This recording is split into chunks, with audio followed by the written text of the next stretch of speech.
My mother slid a glittery gift card across the dinner table, the same night my parents handed my sister the keys to a 3-bedroom house. Smiling like that, humiliation was somehow love. I laughed before I cried, because something inside me snapped into focus. Families do not make mistakes that precise. They make choices. And when I called the bank listed on a document I was never supposed to see, I learned the house did not belong to my sister. It had been bought with my money. Before I tell you how I found that out, tell me where you are watching from, because I need to know whether family loyalty looks this dangerous where you live too. If you have ever been treated like the backup plan in your own bloodline, press like, subscribe, and stay with me, because what happened next turned my parents' family fantasy into a legal disaster. My name is Natalie Mercer, and until that dinner, I had spent most of my adult life convincing myself that unequal love was still love. I lived in Columbus, Ohio, worked as a senior operations analyst for a regional logistics company, paid my bills on time, built my credit carefully, and answered every family emergency call like it was my second job. I was the daughter who showed up with spreadsheets, gas money casseroles, and silent forgiveness. My younger sister, Brielle, was the daughter who showed up late, cried beautifully, and somehow left with cash. If you asked my parents, they would have told you they loved us equally. They loved saying that. They said it in that polished, wounded tone parents use when they know they are lying but want credit for the effort of pretending. In practice, Brielle got rescued and I got recruited. When Brielle quit college after one semester because campus life felt judgmental, my father covered her rent for a year. When Brielle decided handmade candles were going to make her financially independent, my mother funded inventory branding and a launch party that looked like a bridal shower for a business that lasted 4 months. When Brielle wrecked her car after driving home from a rooftop bar with a man she swore was a music producer, my parents said she was in a fragile emotional place and needed support, not consequences. When I asked for help during my divorce, my mother told me I was strong enough to handle stress without falling apart. That was the language of my family. Brielle had feelings. I had capacity. Brielle had dreams. I had obligations. I should have seen the house coming. My grandmother, Evelyn, had died 9 months earlier. She was my father's mother, blunt, elegant, and far sharper than anyone gave her credit for. She had owned a small duplex in a growing neighborhood near Clintonville and some savings. Nothing huge, but enough to matter. During her final years, I handled most of her appointments, medications, and insurance calls because my parents were either overwhelmed or unavailable, and Brielle thought elder care was depressing. A month after the funeral, my father asked if I could help him organize the estate paperwork because he found legal documents confusing. That was true.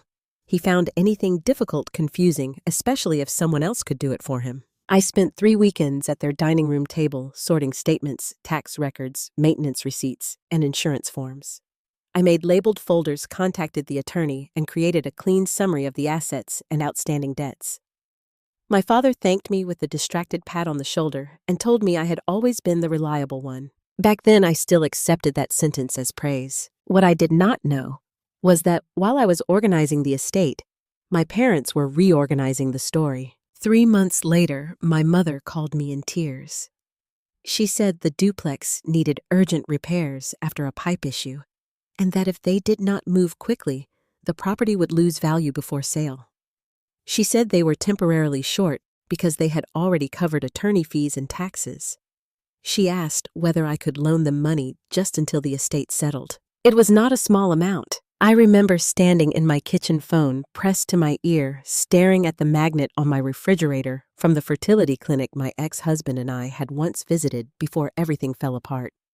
I had savings, but those savings had a purpose.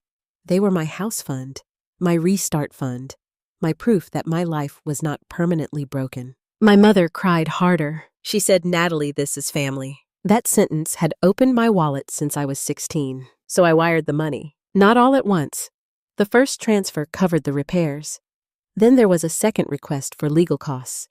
Then a third for tax reconciliation.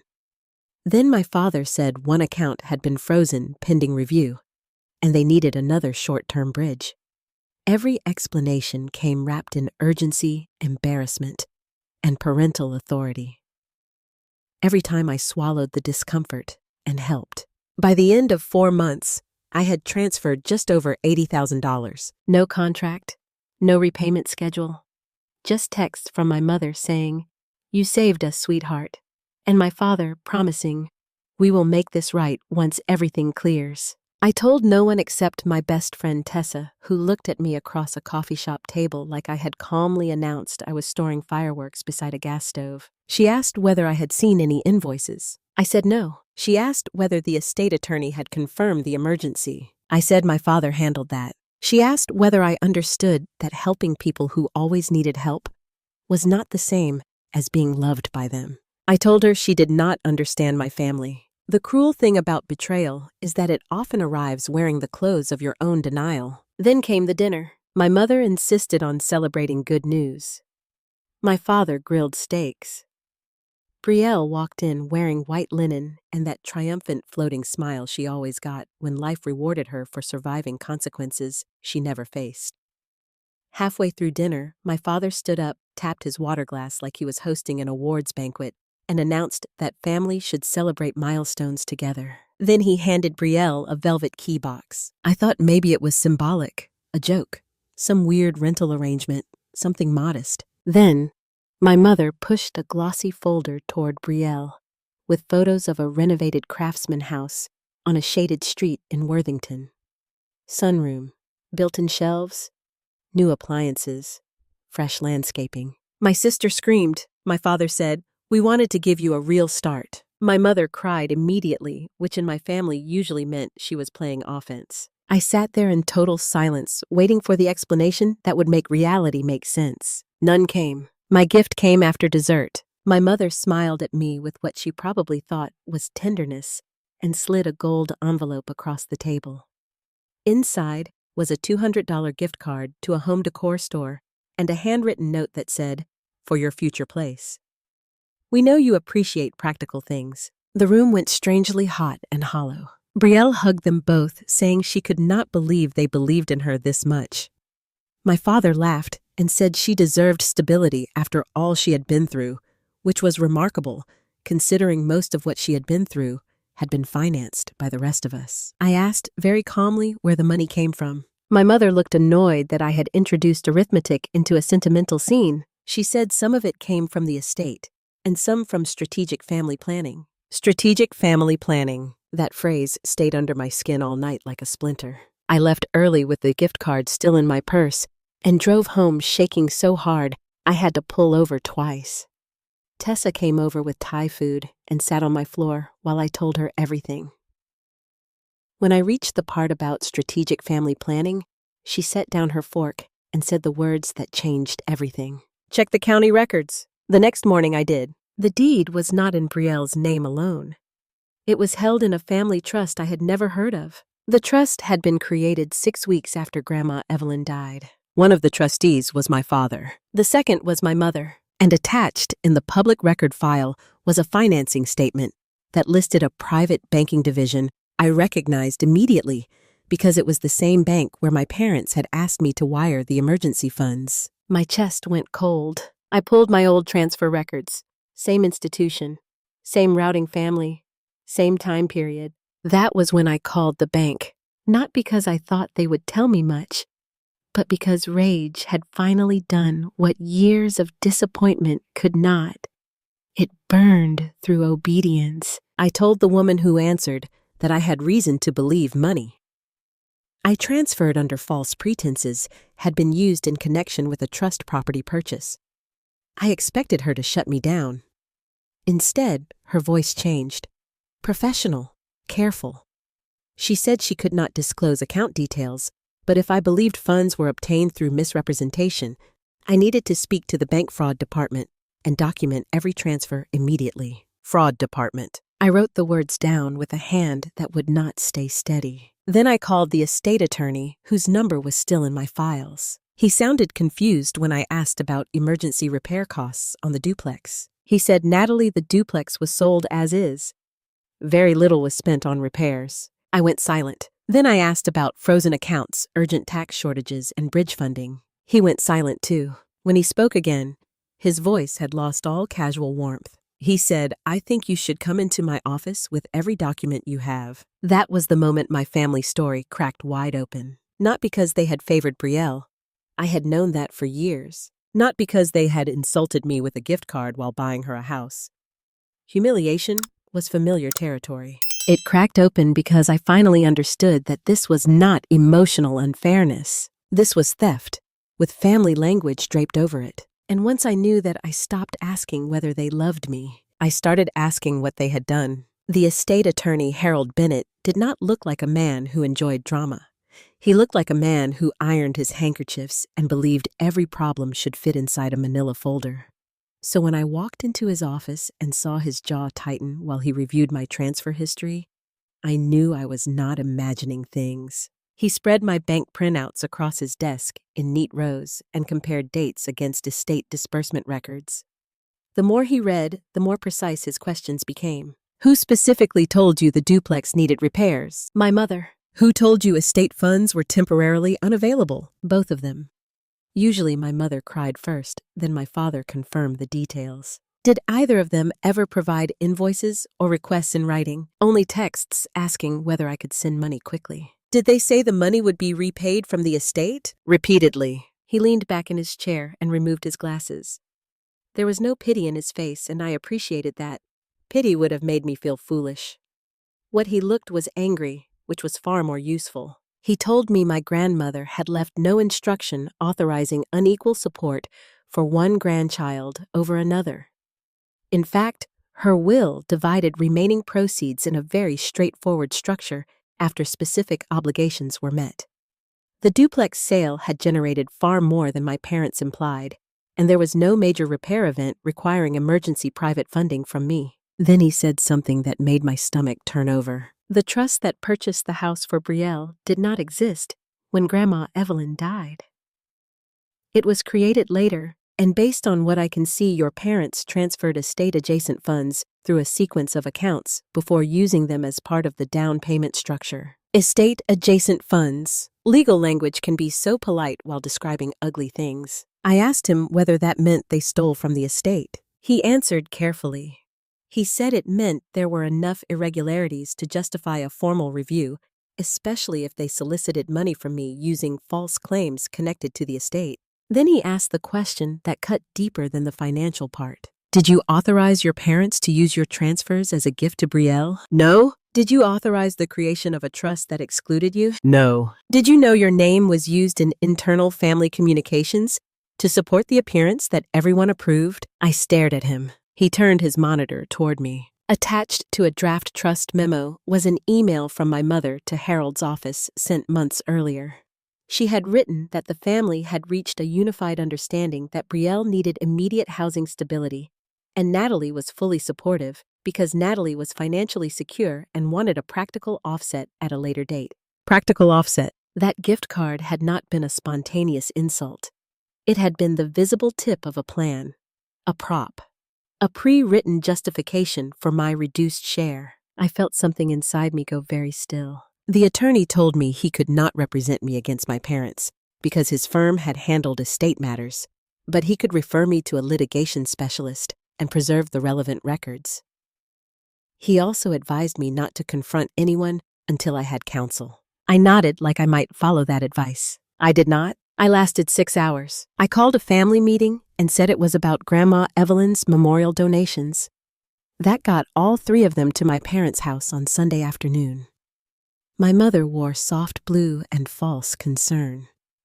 My father had the stiff look of a man who sensed weather turning. Brielle arrived late with an expensive coffee and new sunglasses resting on her head like a crown. I brought copies, not originals. I was angry, not stupid. I laid the papers across the dining room table where I had once sorted Grandma Evelyn's records for free. The same table where my sister received a house and I received decorative consolation. My mother looked at the documents and immediately changed character. She did not ask what they were. She asked why I had them. That alone told me enough. I said I wanted an explanation for the money I transferred the false claims about the estate the trust created behind my back, and the email stating I approved a plan no one told me about. Brielle rolled her eyes and said this was exactly why nobody told me things.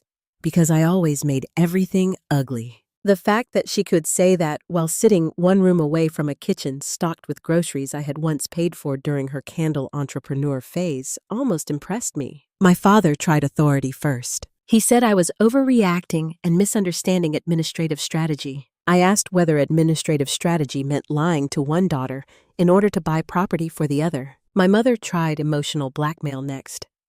She said families did not interrogate each other like strangers, and that my bitterness over my divorce had made me cold. That was her favorite weapon. If I protested unfairness, she diagnosed me with emotional damage. I said, "You told the attorney I agreed to this." She said, "You should have agreed to this." That sentence changed the air in the room, because at least a lie pretends to respect you. That was the truth at last. Clean and brutal. My mother did not think I had been wronged. She thought I had failed to perform my role. She said Brielle needed a chance to settle down and build a life. She said I had always been better with money. She said not everything had to be divided like a business contract. She said the house would stay in the family anyway, as if that erased the part where I apparently was not considered fully family unless I was giving something up. Then, Brielle made the mistake that destroyed them. She laughed. Not nervous laughter, not disbelief. A bright, smug little laugh. She said, "Natalie, you act like they took your future. You are still doing fine.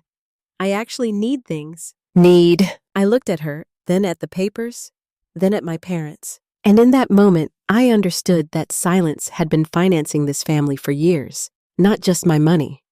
My silence. My willingness to absorb insult and call it patience. My instinct to protect them from embarrassment.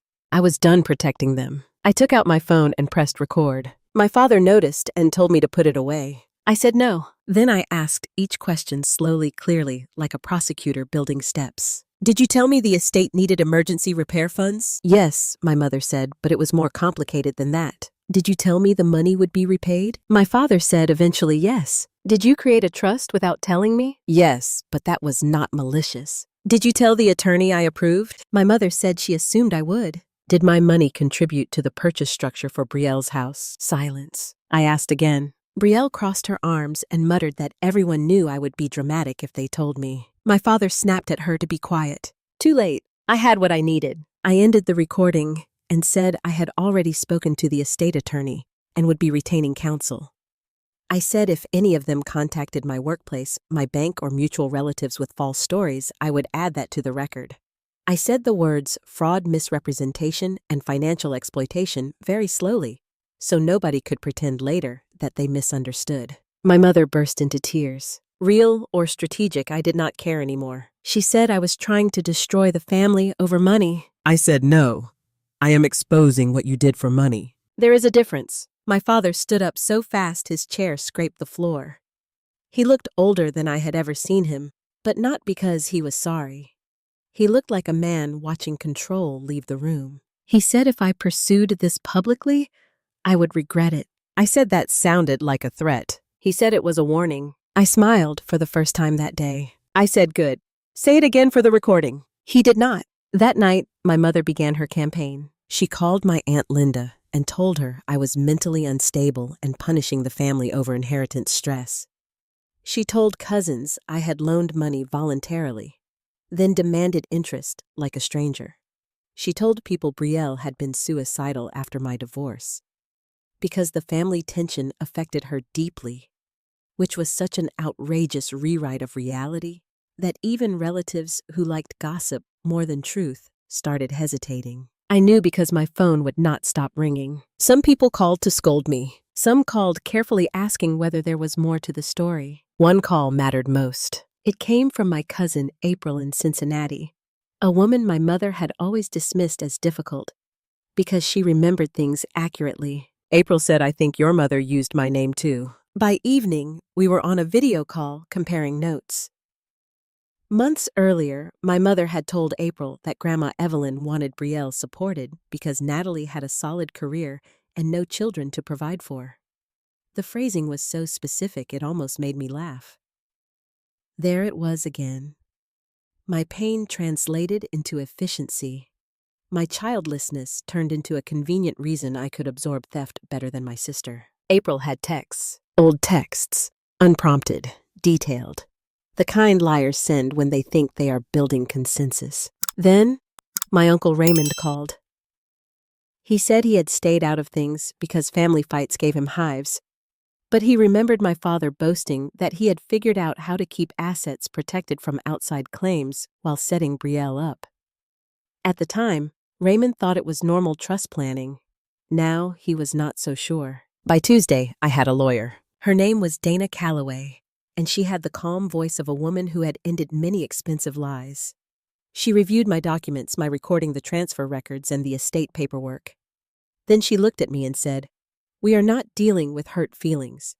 We are dealing with a traceable pattern." She drafted formal preservation notices, requested trust formation records, and sent letters demanding that my parents and Brielle refrain from transferring, encumbering, or altering any documents related to the property purchase and family trust. Then came the public part, not social media, not a screaming scene in the driveway, real exposure. Dana petitioned for accounting related to the estate-connected funds and my transfers. Harold Bennett carefully but firmly confirmed the discrepancies he could legally confirm. Once legal requests were filed, my parents could no longer hide behind family privacy. The paper trail had to answer. At the preliminary hearing, I sat across from my parents in a downtown courtroom and watched them learn that performance collapses under documentation. My mother wore cream and sorrow. My father wore indignation. Brielle looked irritated, as if the justice system had interrupted brunch. Their attorney argued that I had made voluntary family gifts and was now attempting to weaponize regret. Dana stood, laid out the timeline, cited the false representations tied to the estate, referenced the trust memo, my transfers, the inconsistent explanations, and the recorded admissions. Then she used a phrase that landed like a hammer. Constructive fraud within a confidential relationship. That was what family loyalty became when translated into law. My mother looked at me with naked hatred, not grief, not fear.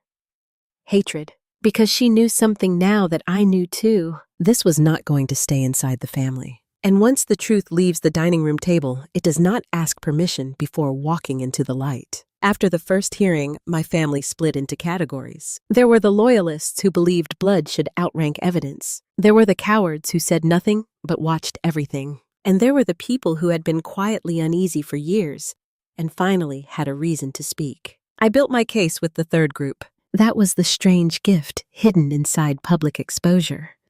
Once one person tells the truth out loud, other people stop wasting energy pretending they never saw it. Dana told me to think like both a witness and a historian. Not just what happened, but who observed pieces of it, who heard certain phrases, who received messages, who handled forms, who saw money move. Family fraud rarely survives without support systems. Someone always files, notarizes, forwards signs, or overhears. So I made a list. April was the first real ally. She sent every text my mother had ever sent her about Grandma Evelyn's wishes, Brielle's housing crisis, my supposed agreement, and the repeated insistence that I did not need as much because I was stable. The pattern was clear. My mother had been building a false narrative in advance, laying emotional tracks before the train ever arrived. Then came Uncle Raymond, who agreed to give a statement about conversations with my father regarding asset protection and setting Brielle up through a trust structure. He was embarrassed, and I could tell he hated conflict, but he hated being used more. Then Tessa stepped in beyond friendship. Tessa had worked in compliance for a mortgage servicing company before moving into corporate risk management. She was not my lawyer, and she did not pretend to be, but she understood how sloppy greed leaves residue. She helped me organize timelines, categorize communications, and identify contradictions. She highlighted moments where my parents changed language from loan to help to family support depending on what benefited them. She found that especially interesting. People telling the truth tend to tell one story badly, she said. People lying tell 5 stories and hope one sticks. We sat at my kitchen table night after night, under the yellow cone of my hanging lamp, sorting paper and screenshots while rain tapped the windows. It felt like building a raft from wreckage. The emotional cost was worse than the paperwork. My mother escalated her calls. When I blocked her number, she used email. When I blocked her email, She wrote a physical letter in blue ink on monogrammed stationery, like she was performing dignity for a jury of imaginary aristocrats. In that letter, she did not apologize. She said I had always resented Brielle for being softer and more loved. Softer and more loved. I read that sentence 5 times. There it was. The truth again, wandering into daylight by accident. Not equally loved. More loved. I handed the letter to Dana, who smiled without humor and placed it into the evidence folder. My father took a different route. He reached out to a senior director at my company, a man he met once at a holiday party, and suggested that I was experiencing serious personal instability due to ongoing litigation and might not be in the best position to handle financial decision-making at work. That would have terrified me a year earlier. But one of the quiet benefits of being underestimated your whole life is that when people test your reputation against your actual conduct, you often win. My director, Elena Ruiz, called me into her office. She closed the door, folded her hands, and asked whether there was anything that might affect my role or require accommodation. Her tone was careful, not accusatory. I told her the truth. Not every detail, but enough. Family litigation, financial misconduct, retaliatory contact. I also gave her a copy of Dana's notice requesting that third parties disregard defamatory interference. Elena listened, then said something I will never forget. Good employees are not discredited by having dishonest relatives. That sentence nearly made me cry from relief. Instead, I nodded and said thank you. She added that any further outside contact should be forwarded to human resources and legal. Then she asked whether I was safe at home. Nobody in my family had asked me that once. Elena became an unexpected ally after that. Not in the lawsuit directly, but in the wider war my parents had created. She gave me flexible hours for legal meetings, documented the retaliatory contact, and quietly reinforced my standing at work so rumors had nowhere to root. Then another ally emerged from a place I never expected. Harold Bennett's paralegal. Monica contacted Dana through proper channels after reviewing old estate correspondence. She had noticed something odd months earlier, but had not understood its significance at the time. There had been a draft instruction sheet from my mother requesting revised summary language on anticipated distributions.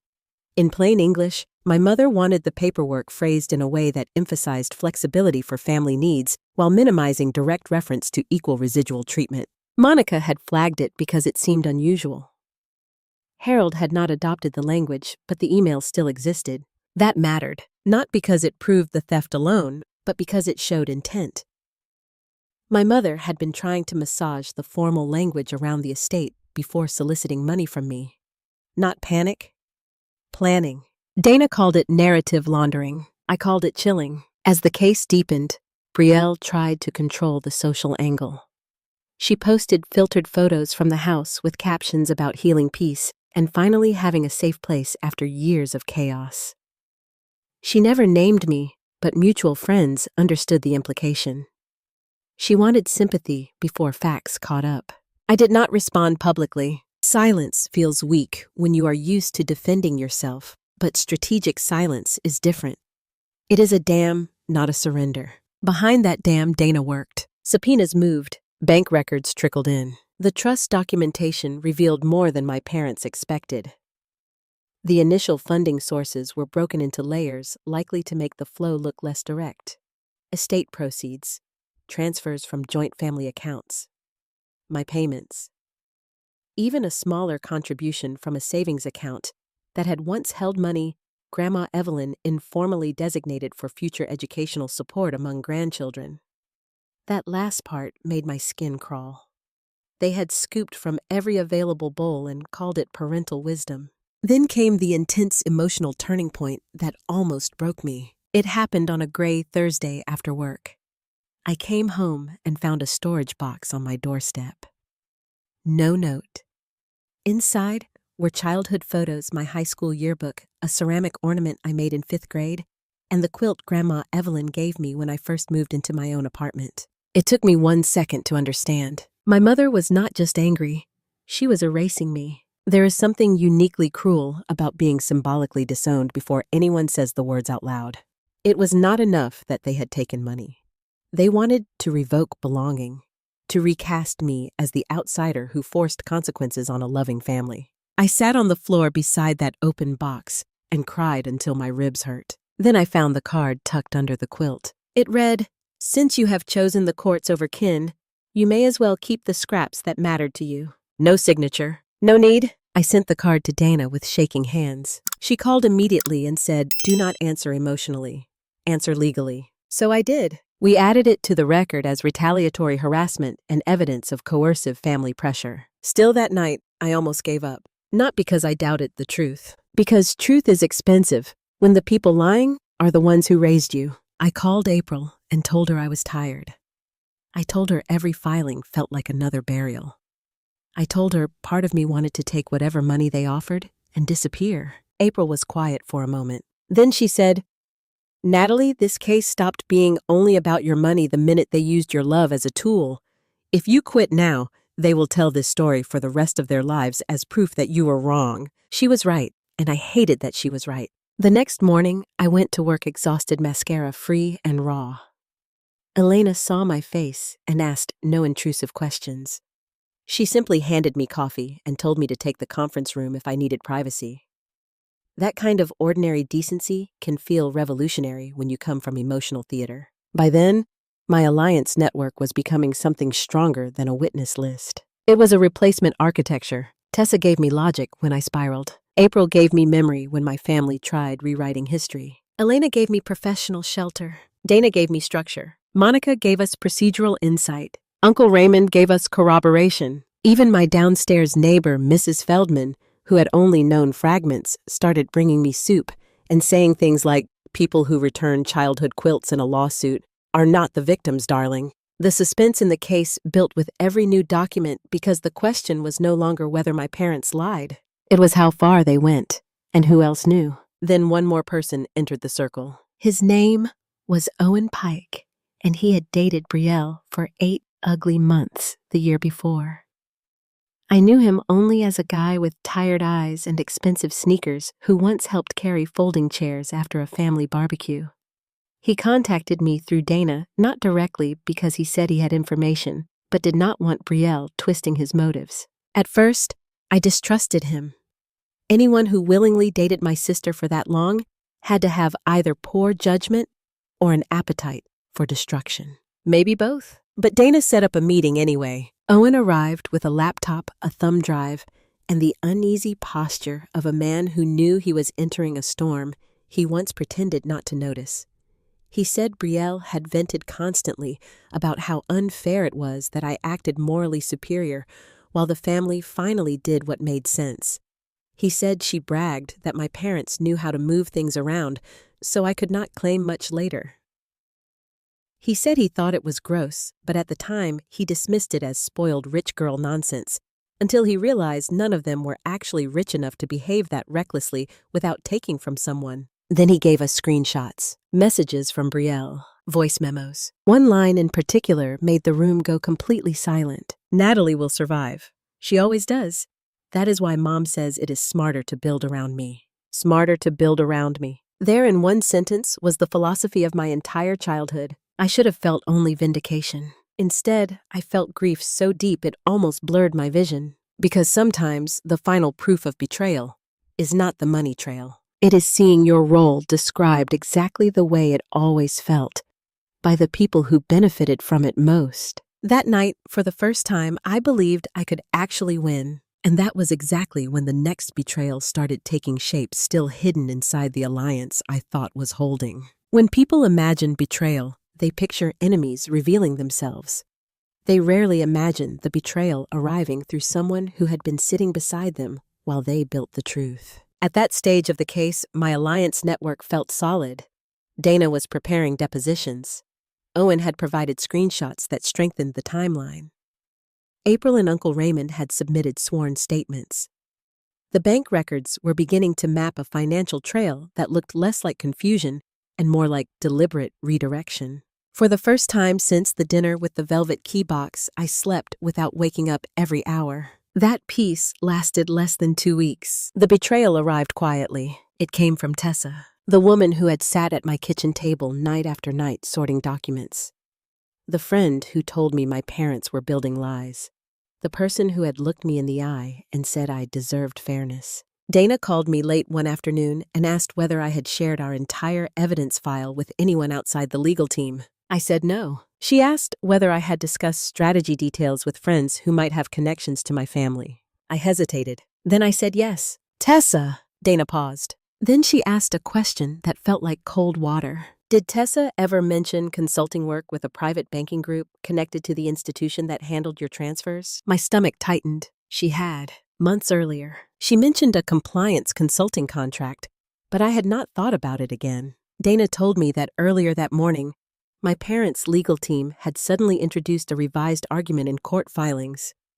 Their attorney now claimed that I was attempting to reinterpret voluntary family support as fraud, after outside advisors encouraged me to treat normal estate strategy as criminal behavior. Outside advisors. That phrase meant one thing. They knew about our preparation, not just the existence of the case, the strategy, the arguments, the timing. I felt the room tilt. Dana said she could not accuse anyone without evidence, but the defense filing contained language that mirrored phrases we had used during private preparation meetings. Language only 3 people had heard.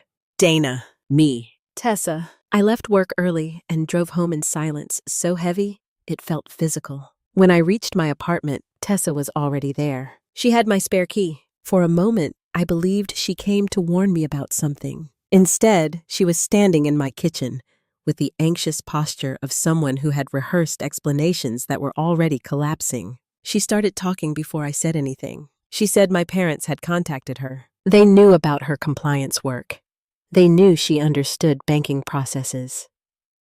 They said they were worried that I was being manipulated by aggressive attorneys who would tear the family apart over misunderstandings. I asked one question. Did you give them information? She said she tried to calm them. I asked again. Did you give them information? Her silence lasted too long. Then she said she only confirmed small things. General strategy ideas. Nothing major. Just enough to show them that the case might be exaggerated. The word exaggerated echoed in my ears like a cracked bell. I stared at her. This was the woman who told me people lying tell 5 stories and hope one sticks. Now she was offering fragments of a 6th. She said she thought she was helping. She thought if my parents understood the legal danger, they might settle quietly and spare me a drawn-out war. She said she did not realize their attorney would use the information aggressively. She said she was sorry. The problem with apologies is that they arrive after the damage chooses its shape. Because of what she told them, my parents' attorney filed a motion suggesting my legal team built the fraud claim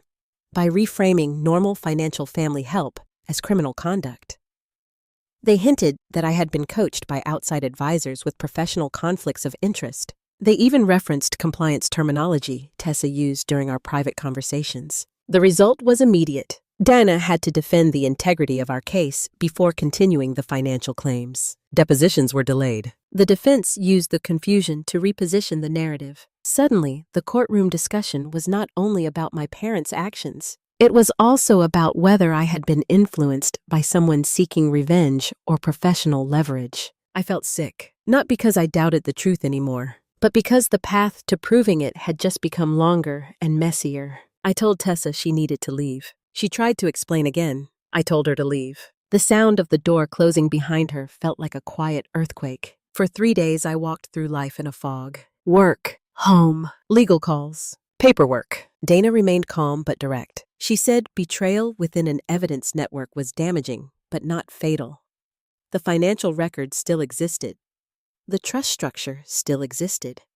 The recorded admissions still existed. However, she warned that opposing counsel would use any perceived weakness to delay and intimidate. Delay benefits people hiding things. Meanwhile, my family acted like they had regained momentum. My mother sent a message through a cousin saying I was finally seeing how ugly litigation could become, and that if I apologized publicly, the family might still repair things. Repair. The word felt obscene. Then Brielle posted another photo from the house. This one showed her drinking wine in the sunroom, with a caption about toxic relatives who tried to destroy your happiness. I did not respond, but inside I felt something collapsing. I had fought my parents' lies. I had fought their manipulation. I had fought their social smear campaign. But losing Tessa hurt in a different way. Because it reopened an old fear. Maybe I really was alone. For the first time since the case began, I wondered if my parents had been right about one thing. Maybe I would survive this. But survival and justice are not the same thing.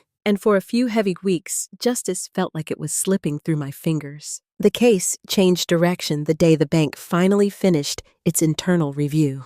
Dana called me early in the morning. Her voice sounded different, not cautious, focused. She told me the bank fraud department had completed a preliminary analysis triggered by my original report months earlier. The investigators had examined transaction paths connected to my transfers, the estate proceeds, and the trust account used for the house purchase. Banks are quiet institutions until their internal alarms decide something deserves attention. Then they become extremely thorough. The investigators found several things my parents never expected anyone to connect. First, my transfers had not been placed directly into a general family account as my parents claimed. Instead, they were routed into a short-term holding account associated with the trust formation process. Second, documentation used to justify the transfers internally referenced estate repair expenses that never existed. Third, one of the supporting explanations submitted during the trust setup contained wording that matched messages my mother sent to me while asking for money. That meant the bank had proof that the story told to me privately was also used to justify financial structuring professionally. In other words, the same lie traveled through two different systems. Banks do not like that.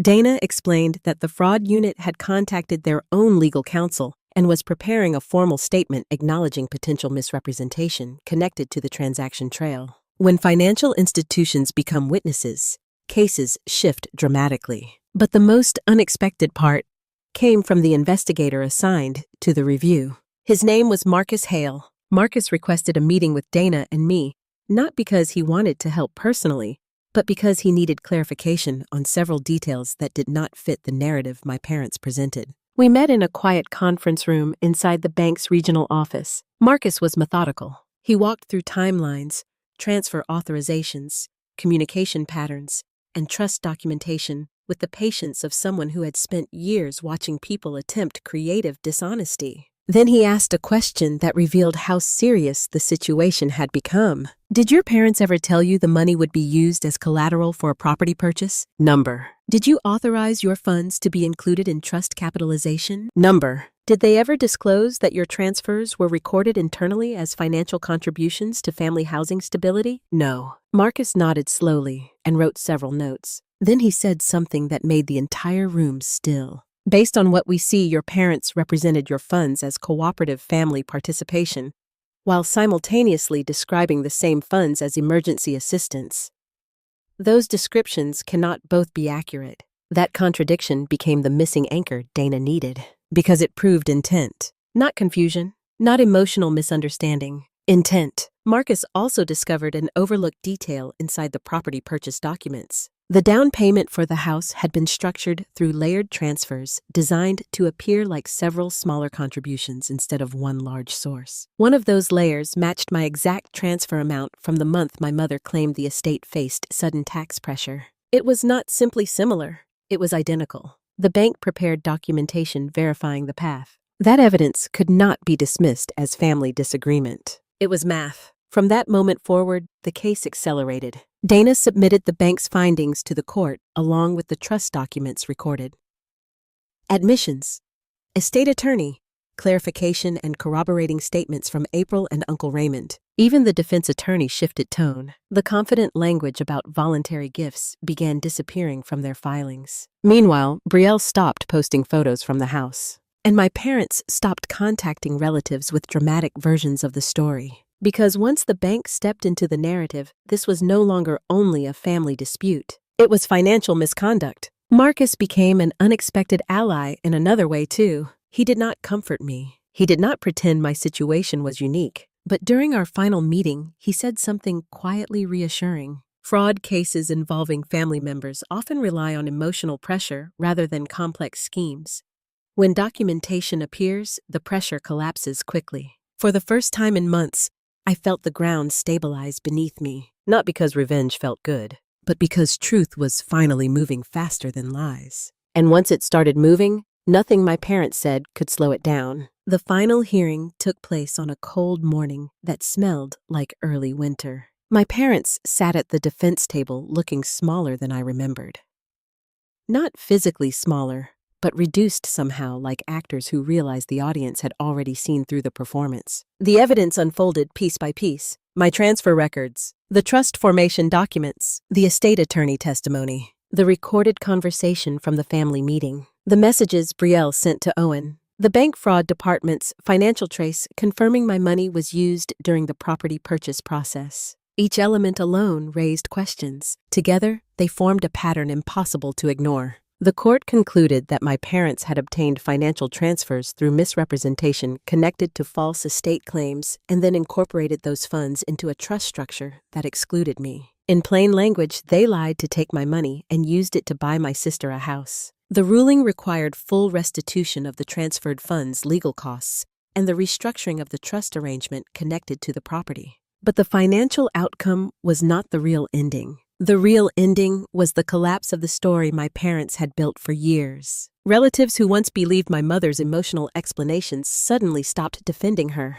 Brielle moved out of the house within months because the legal restructuring meant it was no longer a protected gift waiting for her future. My parents' reputation in their social circle changed quietly, but permanently.